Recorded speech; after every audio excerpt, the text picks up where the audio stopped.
If you're into science at all, you probably already know the name Michael Faraday. He was an experimental scientist known as the father of the electric motor, electric generator, electric transformer, and electrolysis. But did you know about this crazy serendipitous twist that was at the root of one of his most incredible discoveries? Stay tuned to this video to find out how a forgotten failed experiment actually ended up changing scientific history. Navigation.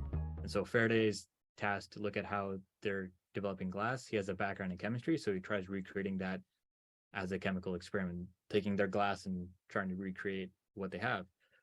He fails for 4 years. He does not get anywhere because there's just something he's just not getting, and it's really on the intuition of that glass, something that isn't a mathematical thing. Like you notice this in experts in any field where like cooking, where you can put in the right ingredients at the right time, but there's that intuition where things Right. it's ready to go. So I have a feeling the story doesn't end here. He Oh, it does failed not. after 4 years of trying, but Decades later, let's step back a bit and jumping quick ahead. But so he fails for 4 years, and after that, he keeps one piece of memorabilia, which is a glass brick from one of his failed experiments. He just left on his shelf. it's like a Decades later, keepsake. a keepsake. That I just remember that period of time of his life. And so decades later, Faraday is now famous for discovering the connection between electricity and magnetism. Now he wants to see if there's a unity between electricity, magnetism, and light. And so what he's doing is he set up an experiment that polarizes or isolates a single wavelength of light. And he wants to pass that wavelength of light through different materials to see if he can create a reflection of another object that's reflecting the light. And so he's testing liquids, he's testing solids, calcium carbonate, a bunch of stuff. Nothing's working until one chance moment. He grabs that piece of glass from decades ago, puts it on there, and he's able to see that reflection. And because of that, he records his experiment, he does more, and that experiment proved that there's a connection between light, electricity, and magnetism, which that single experiment and discovery led to multiple inventions, including fiber optic cables that now provide us electricity, power, and the internet. Also with digital recording on using electricity and magnetism to store data on disks like CDs and solid state drives.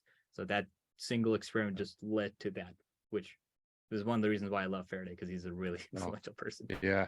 But I love that story too, because going back to our earlier discussion, it follows a very popular storytelling formula that is used in a lot of Hollywood movies and so on, which is kind of like, hey, at the start of the story, this person's trying this and trying this and trying this and trying this, and just, paints this picture of it's not working.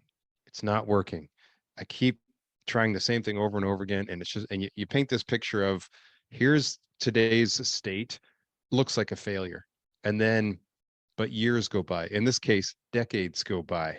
And now there's a new part of the story.